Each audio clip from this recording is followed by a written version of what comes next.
الرحيم. هنتكلم عن المواتير، ويعني عن أهم حاجة في موضوع المواتير، وهنتكلم الفرق لو اشتغلنا بالكود الأمريكي أو اشتغلنا بالكود الأوروبي. واحنا إن شاء الله في الأغلب بنشتغل بالكود الأوروبي اللي هو الاي اي سي، وبنعرف الأمريكي لأن في أحيانا الكلاينت بيطلب مني بالامريكي، واحيانا الداتا بتاعه الكود الاوروبي او ما بتبقاش متوفره فبشتغل بالامريكي، فلازم ابقى عارف الاتنين. تمام. طيب اول حاجه تعريف الانفيرس تايم بريكر والانستنتينيوس. للعلم هو الكود مديني الجدول ده علشان يقول لي ايه؟ يقول لي ان انت لو استخدمت انفيرس تايم سيركت بريكر يبقى ده الفاكتور اللي بتضرب فيه الاي ريتد بتاع، تضرب الاي ريتد كرنت بتاعك او الامبير بتاعك بتاع الموتور. الاي ريتد بتاع الموتور بتضربه في 2.5، او يعني بتستخدم الفاليو ديت، او بتستخدم الفاليو ديت لو انت القاطع بتاعك انستانتينيوس تريب، لو انت القاطع بتاعك انفيرس تايب. هقول لكم باختصار ان احنا شغلنا كله على الانفيرس تايب، ودوت من بق مؤلفين لكتب في الكود الامريكي في امريكا. هو مؤلف بصراحة، عامل كتاب في شرح الكود الامريكي، وبيقول ان هو الفيمس قوي عندهم والمنتشر والموست يوزد هو الانفيرس تايم سيركت بريكر، لكن دوت قليل جدا. فخلاص طيب نعرف الفرق ما بين دوت ايه كفانكشن، واحنا خلاص عرفنا ان احنا هنستخدم دوت لما بنيجي ايه نشتغل.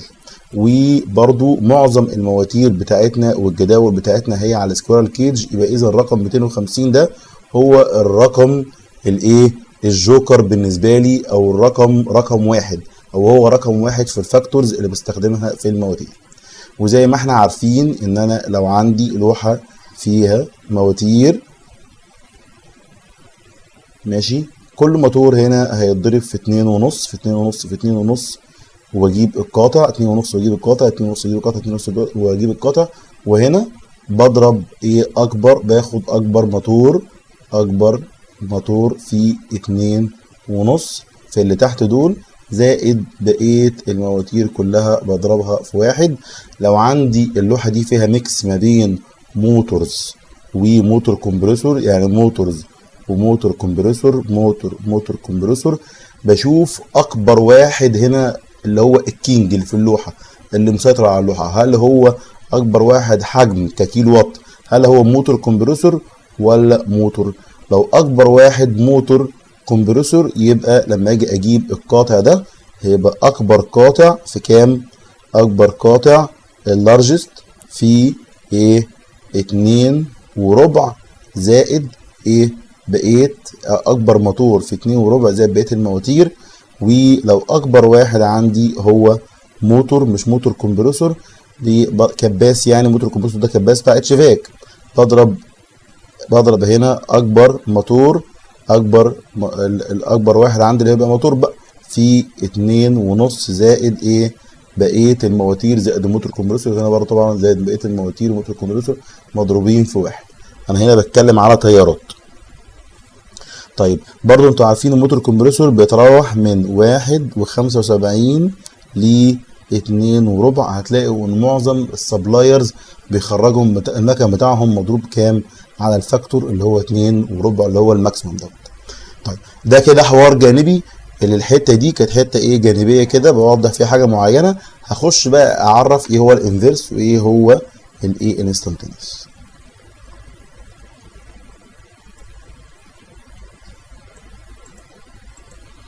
هبعت لكم الورقه دي.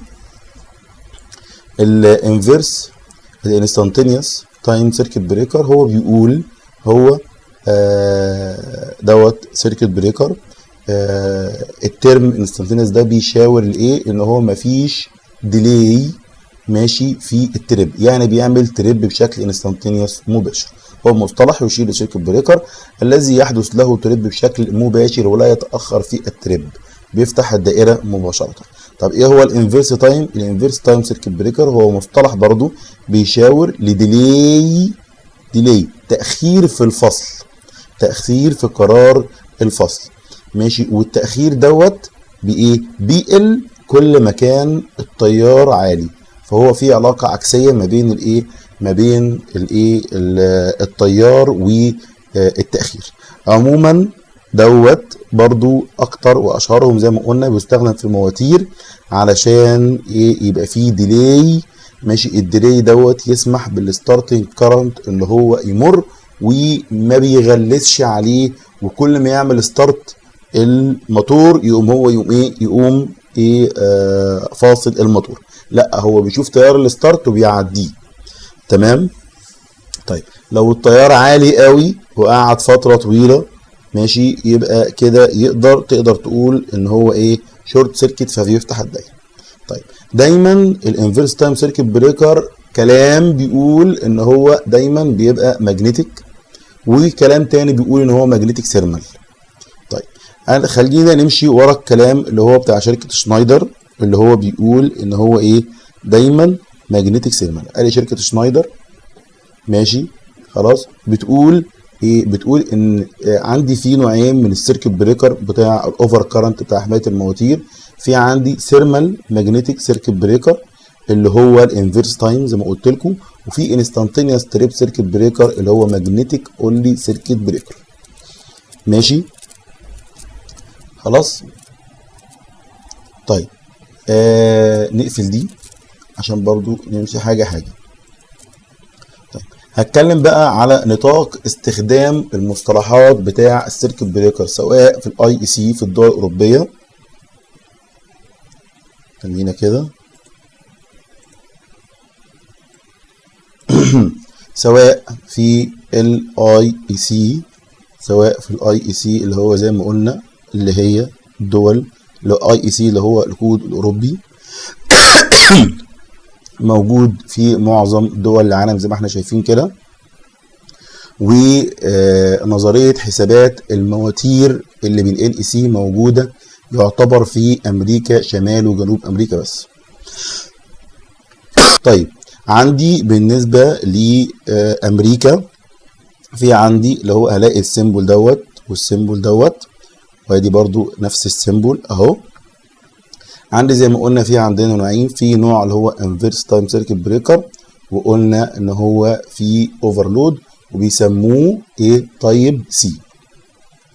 طيب ايه؟ سي اللي هو انفيرس تايم سيركت بريكر بيبقى عباره عن ايه؟ عن انفيرس تايم سيركت بريكر زائد كونتاكتور زائد اوفرلود ريلي. وهو برضو بيبقى ايه؟ شايفين الرسمه دي في هنا كده السيمبل هنا بيقول ان دوت كده سيرمال، واللي تحتيه علامه اكبر من دي يعني ماجنتيك. هنشوفها هنا في البي دي اف اهو دوت ده كده الرسمه دي بتشير لايه؟ ان هو سيرمال ان هو سيرمال شبه الاوفرلود ريلي، ودي كده بتقول ان هو ماجنتيك. ماشي، هتلاقوا الرسمه دي شبه الرسمه دي، فدوت هو مرسوم هنا غلط بس ما علينا، هو موضحه بس ما علينا، احنا هنقول هو سيرمال ماجنتيك ما علينا. فهو في النهايه اسمه ايه؟ انفيرس تايم سيركت بريكر، وبيركب معاه لو هو سيرمال بيركب معاه اوفرلود ريلي، لو هو مش سيرمال برضه بيركب معاه اوفرلود ريلي. يعني خلينا نخرج بره الحته دي. فقلنا ان التايب سي دوت عباره عن ايه؟ عباره عن كومباينيشن في ايه؟ في انفيرس تايم سيركت بريكر، في كونتاكتور، في ايه؟ في اوفرلود ريلي. انا كده بتكلم على ايه؟ دايركت اون لاين اللي هي السمبل سيركت بتاعه الموتور. طيب في عندي تايب دي. تايب دي اللي هو ايه؟ عباره عن انستانتينيوس سيركت بريكر. ماشي اهوت ده السيمبل بتاع الانستانتينيوس او الماجنتيك زي ما قلنا انستانتينيوس يعني ماجنتيك، وبعد كده كونتاكتور، وبعد كده اوفرلود ريلي. ماشي. طيب دوت ايه؟ رقم واحد، دوت رقم اتنين، دوت رقم اتنين، دوت رقم واحد، دوت بقى رقم تلاتة اهو. ده بقى رقم تلاتة اللي هو ايه؟ اي اي سي اللي هو بايه بقى؟ بيجيب موتور تايب سيركت بريكر وكونتاكتور. الموتور تايب سيركت بريكر ده بيبقى سيرمال ماجنتيك، واحيانا برضو بيبقى برضو ماجنتيك، وبالتالي بعمل هنا ايه؟ بحط هنا ايه؟ بحط هنا ايه؟ اوفرلود. طيب يعني ايه الفرق ما بين ده وما بين دول؟ دوت القاطع هنا انفيرس تايم، القاطع هنا ايه؟ انستانتينيوس. القاطع هنا موتور تايب سيركت بريكر.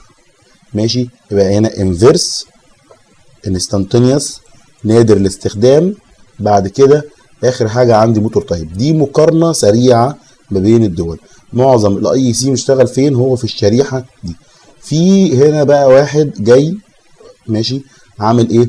هنا عمل ثيرمال ماجنتيك، يعني هو يعتبر قريب من الاي اي سي، تقدر تقول ان هو الاي اي سي دوت نيو، وبيستخدم في امريكا وبيستخدم في الدول الاوروبيه. طيب هنخرج بره القصه دي بايه؟ ان انا عندي انفيرس تايم سيركت بريكر وعندي موتور تايب. موتور تايب ده بستخدمه في اوروبا، الانفيرس تايب بستخدمه في امريكا. طيب موتور، بس بقى الميزه في ايه بقى هنا في الموتور تايب؟ الموتور تايب دوت ملوش كالكوليشن، ليه جداول. الموتور تايب اللي هو الاي سي دوت ايه؟ ملوش كالكوليشن، ليه جداول. الانفيرس تايب لا ليه كالكوليشن، ايه؟ بتضرب في 2.5. تمام، يبقى ده ليه كالكوليشن ودوت ليه ايه؟ جداول اهو، كالكوليشن ودوت ليه ايه؟ جداول. حاجه اسمها كوردينيشن تيبلز، جداول. بحط الكيلو وات ماشي، بقول له عندي مثلا 200 موتور 200 كيلو وات، هو يقول لي قاطع قد ايه، يقول لي كونتاكتور قد ايه اهو، كونتاكتور قد ايه، يقول لي اوفرلود ريلي قد ايه. تمام، ويديني كل حاجه. هنشوف الكلام ده، بس قبل ما نشوف الكلام دوت عايز اوريكم ايه تعريف تايب سي وتايب دي تاني اهو. تايب سي هو كومباينيشن موتور كنترولر. موتور كنترولر ماشي، يعني ايه موتور كنترولر؟ اللي هو المجموعه بتاعه البروتكشن، اللي هو ايه؟ عباره عن سيركت بريكر ها، وبعد كده اهو انفيرس تايم سيركت بريكر، انفيرس تايم سيركت بريكر، ومعاه ايه تاني؟ ومعاه موتور كنترولر اللي هو كونتاكتور، اللي هو كونتاكتور، وبعد كده معاه اوفرلود ريلي، اوفرلود، وبعد كده الموتور اوفرلود ريلي كده دوت الدايركت اون لاين. طيب بعد كده في عندك تايب دي. تايب دي هيبقى ايه؟ هيبقى انستانتينيوس سيركت بريكر، وبعد كده ها موتور كنترولر اللي هو الكونتاكتور، بعد كده اوفرلود ريلي. ده اللي احنا اتكلمنا عليهم هنا، بس عشان نبقى عارفين الكلام التعريف بتاعنا ان شاء الله صح. ده اللي اتكلمنا عليه هنا. طيب اخر مره تاني بقول عندي في انفيرس تايم بكالكوليشن، عندي في ايه؟ اي اي سي اللي هو موتور تايب اللي هو بجداول، واحنا ان شاء الله هنشتغل بالجداول. وفي كلاينتس تانية ممكن اكون بتعامل مع هيئه امريكيه، اتعامل مع بره، اتعامل مع امريكان، بيطلب مني ان انا اشتغل بالكود الامريكي. هنيجي هنا احنا اخر حاجه. طيب بسم الله الرحمن الرحيم. هنيجي هنا هنعمل اكزامبل بسيط كده جوه الايكوديال يريحني وما يخلينيش اخش على جداول. بدل ما اخش على جدول، الايكوديال يقدر يديني كل الداتا اللي انا عايزها. هنعمل اكزامبل لموتور دايركت اون لاين، موتور دايركت اون لاين، موتور ستار دلتا، موتور سوفت ستارتر، موتور في اف دي.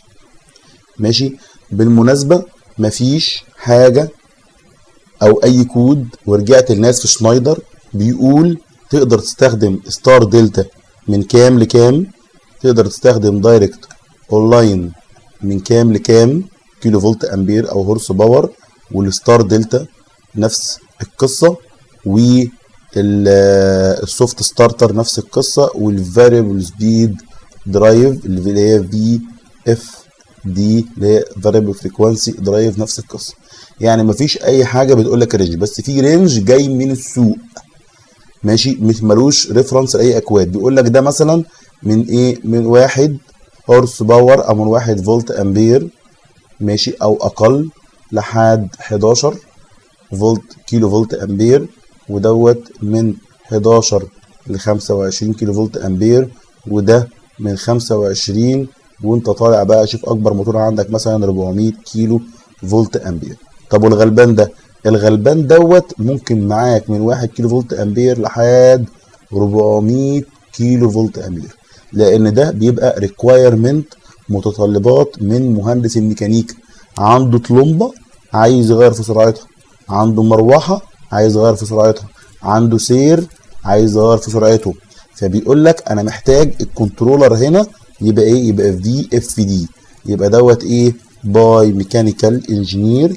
لكن دوت ممكن ده باي الكتريكال انجينير، وممكن الكل باي ميكانيكال انجينير، مفيش مشاكل. بس لو انا جات لي الداتا انا ما احطش دوت من دماغي، الفي اف دي ما احطوش من دماغي، لكن اقدر احط دول من دماغي بناء على التصنيف السوقي ده.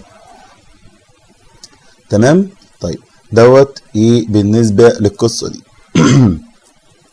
وممكن قلنا ميكانيكال انجينير دوت. طيب في الفي اف دي برضو ليه حاجه تانية، لو في حاجه هاي ستارتنج تورك، هاي ستارتنج تورك، زي مثلا المكنه اللي هي بتاعت الكسار اللي بتكسر دي محتاجه تورك عالي، مكنه بتهرس حاجه، قلاب بيهرس حاجه، القلاب دوت محتاج هاي ستارتنج تورك، ساعتها تجيب الفي اف دي. وده برضو بيبقى ريكومنديشن من مهندس الميكانيكا، هو بيبقى عارف ان الحاجه دي هاي ستارتنج تورك، هو بيقول لك ساعتها استخدم في اف دي عشان هاي ستارتنج تورك، او استخدم في اف دي علشان انت بتتحكم في موتور ليه اكتر ايه من سرعه.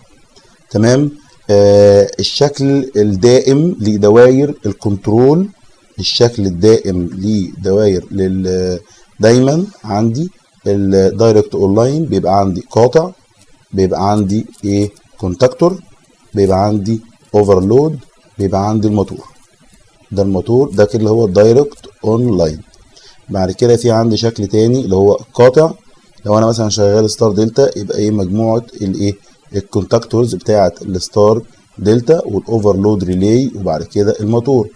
بعد كده عندي في السوفت ستارتر عندي لازما الكونتاكتور موجود، والسوفت ستارتر ايه؟ بيبقى جواه الاوفرلود ريلي، وهنا دوت ايه؟ الموتور. عندي في اف دي عندي الكونتاكتور اساسي موجود ماشي، وهنا اهو الفي اف دي جواه برضو الاوفرلود ريلي، ما اروحش ايه؟ احط واحد في الدايره، وادي الموتور. شكل بقى شوب دروينج تفصيل ممل بتاع الكلام دوت، هبعت لكم مخططات بتاعه مشروع كامل فيه مختلف سايزات المواتير ومختلف انواع الستارترز بالشوب دروينج كامل التفصيل الممل بيبين كل حاجه من الكومبوننت دي. تمام؟ طيب ده كده قلنا دوت ايه؟ الكونتاكتور. بالمناسبه بيبقى فيه هنا باي باس كونتاكتور ماشي.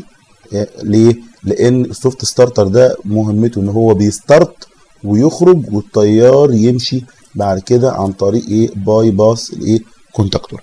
الباي باس كونتاكتور ده لغايه مرحله معينه بيجي جوه السوفت ستارتر، وعند مرحله تانية في السايز بتاع السوفت ستارتر بيخرج بره زي ما احنا شايفين باللون الاخضر دوت ماشي. لان ده بيحتاج ان هو ايه؟ هو اونلاين، بس بيبقى اونلاين ات ستارتنج ماشي، واونلاين بيبقى ات ستوبنج.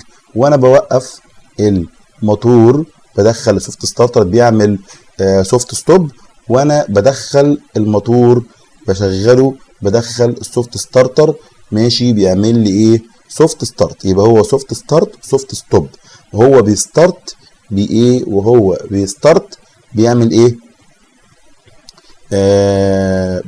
بدخل السوفت ستارتر، بعد كده في النورمال راننج ما بقاش في سوفت ستارتر شغال، وهو بيستوب بدخل السوفت ستارتر ماشي ايه؟ وانا بعمل ستوب. طب الفي اف دي على طول اونلاين. ليه؟ لان انا بتحكم في سرعه، فافرض انا عند سرعه 50% يبقى انا اونلاين. ممكن وانا عند سرعه 100% اعمل باي باس كونتاكتور ماشي، وايه؟ بس انا اوريدي انا ايه؟ طيب في ناس تانية بتعمل ايه؟ ممكن يبقى عندك اكتر من في اف دي، اكتر من سوفت ستارتر، اكتر من موتور، وليهم نفس السايز وشغالين بسوفت ستارتر ماشي. بيعمل ايه؟ بيعمل توصيله معينه بحيث ان هو يخلي ده مره هنا ومره مش هنا ومش هنا، ومره يخليه هنا ويشيله من هنا ويشيله من هنا، طالما هو بيستارت بس. فانا ممكن استفاد بيه ان انا اورد واحد ل3 مواتير او مجموعه من المواتير، وكل مره هو يستارت الواحد فيهم بعد كده يخش التاني. طبعا الكلام ده بيبقى فيه وايرنج معين بحيث ان هو يدخل ويخرج. طيب الرحيم هتكلم بقى دلوقتي على الاكزامبل بتاع الايكوديال. ادي اكزامبل الايكوديال اهوت عشان بقى يعني ما نتخضش من الشكل. انا بعلم هنا اهوت، بقدر اخش على الويندو دي، بحط الموتور بتاعي 110 كيلو وات مثلا، في سيرمال بروتكشن هو اوتوماتيك بيحط لي الباور فاكتور. هنا بحدد انا شغال دايركت اونلاين، ستار دلتا، فاريبل سبيد درايف، ولا سوفت ستارتر. ماشي. السيرمال بروتكشن هنقول ان هي انتجريتد يعني جوه القاطع، وبقول مستخدم كونتاكتور. ماشي. وعندي هنا تايب 2. خلي بالكم احنا عندنا في نوعين من انواع الكونتاكتورز، في نوع تايب 1 في نوع تايب 2. انا دايما بستخدم تايب 2. التايب 2 دوت اقدر اغير الكونتاكتس. ماشي. تايب 1 ده لو حصل فيه مشكله بيترمي. تايب 2 اقدر اعمل فيه مينتنانس وبيبقى هيفي ديوتي ويستحمل اكتر. تمام. طيب هنقول اوكي. هنا نفس القصه اهو، هنخش هنشوف الداتا، هلاقي دي ستار دلتا. ماشي اهو. اوكي. هاجي هنا هشوف السوفت ستارتر، هاجي هنا مختار اهو سوفت ستارتر. ماشي. هرجع لفي اف دي اهو، هاجي هلاقي ان انا مستخدم في اف دي، وهنا بيقول لي انت عايزه هاي تورك ولا ستاندرد. انا بحدد، ده بقى اوبشن مختلف عن الباقيين. تمام. انا اللي بحدد. تمام. طيب هوريكم مره كده، تعالوا نعمل كالكوليشن.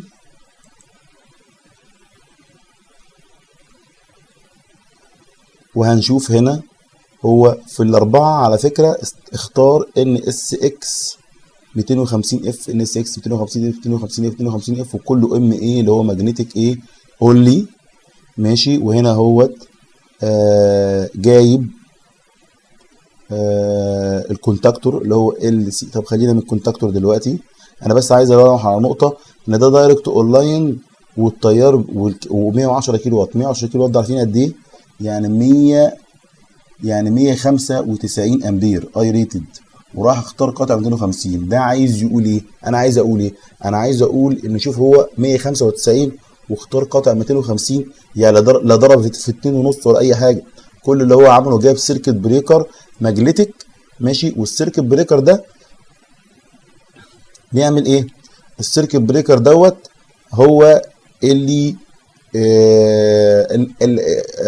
اسف دوت موتور تايب. ماشي. منين؟ من كوردينيشن تيبل. طب ما تيجي نشوف ده جابه منين.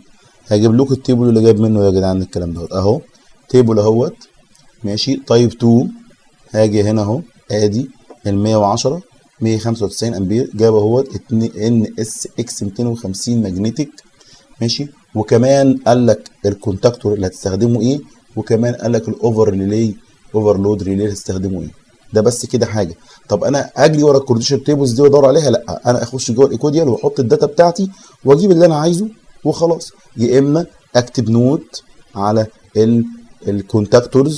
الكونتاكتورز والاوفرلود ريليز والتايب بتاع السوفت ستارترز والفاريبل سبيد، واقول ان دولت ماشي لازما يحصل تشيك بالكوردينيشن تيبل بتاع السبلاير اللي في المشروع. بس دي احنا ما بنعملهاش، بس هي هتبقى اصح، لان الحاجات دي لما تروح للسبلاير يا جماعه اي بي بي او شنايدر، كل واحد بيجيب الكوردينيشن تيبل بتاعته ويشوف الموتور ده كام وبيحط لك الداتا دي كلها بصراحه من الاخر يعني. وكمان بيحط لك الطيب اللي هو بتاعه هو، لكن ده اي تي اس 48 سي 21 كيو ده خاص بشنايدر بس. تمام. فاحنا نبعد عن الحته دي، وممكن نحط النود دي، ممكن بس احط القطع. ماشي خلاص. وبرضه هتقولي احط القطع ازاي؟ هقول لكم الكوردينيشن تيبل، يعني ممكن ارجع ايه لشنايدر. تمام. طيب يعني قلت لكم هتقولوا القطع ازاي كوردينيشن تيبل، هرجع لشنايدر، او ممكن انت تحط فاكتور 1.25 عادي، مش 25%. 1.25 عادي، حاجه سيمبل انت ما بتصعبهاش على نفسك، بتحط فاكتور 1.25 لان هو الرينج كله على بعضه هيبقى من 1.1 لواحد وربع. هتلاقي الحاجات دي كلها بتتحرك في كده.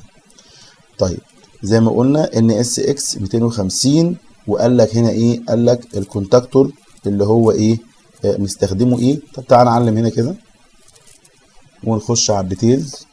هنلاقي عندي اهو ايه الكونتاكتور اهوت، والكوردينيشن تايب 2. ولو دخلنا جوه هنا في البروبيتس في اللانش تاني،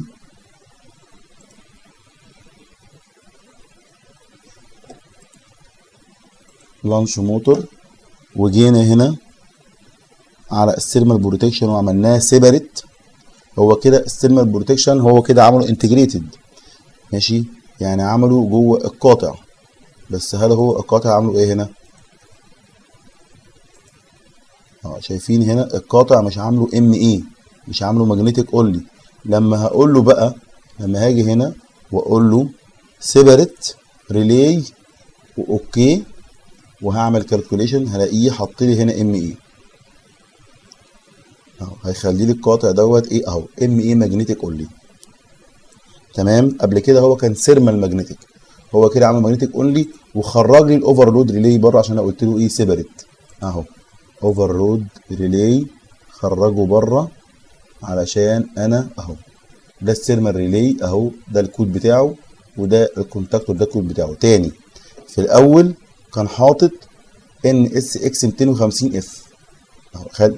تعال نمشيها تاني دوت كده ايه هنا سيبريت، يعني خرج الاوفرلود ريلي بره سيبريت ريلي. ماشي. لما عمل سيبريت خرجه بره اهو، واختار القطع ماجنتيك اونلي. اما اعمله انتجريتد اهو كالكوليشن،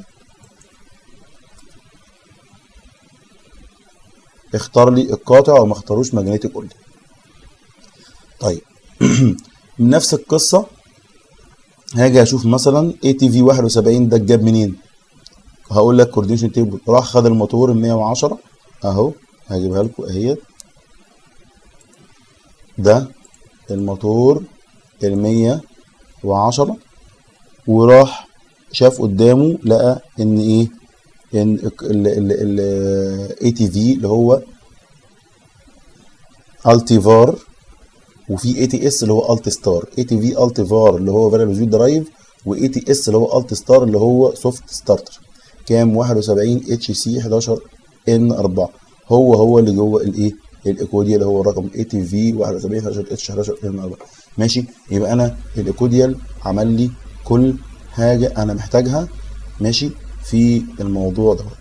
طيب السايز بتاع القطع ده، السايز بتاع القطع ده عادي خالص بسمشن ماشي، واقول هضرب عشان هنا الكود الاوروبي ما بيضربش في 1/4، ما بيضربش دول كلهم في واحد، يعني ما بيضربش اصلا.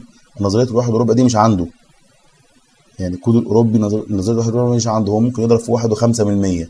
بس ليه 1.5%؟ لانه بيفترض ان هو بيطلع التيار ده لما يبقى المحول اتنولود.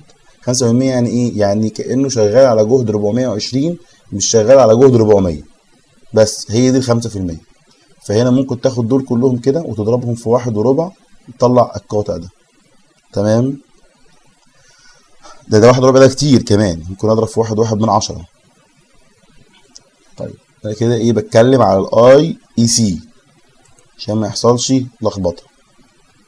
طيب شفنا شكل السيمبل في هنا برضو. ده هنا حاجه بيقول لك برضو ان انت هنا ممكن تحط اوفرلود ريلي، وهنا قاطع، والكونتاكتور معايا اهوت دوت دايركت اونلاين. ممكن دايركت اونلاين سيرمال ماجنتيك سيركت بريكر، يعني في سيرمال وماجنتيك وكونتاكتور، ما تحطش اوفرلود ريلي.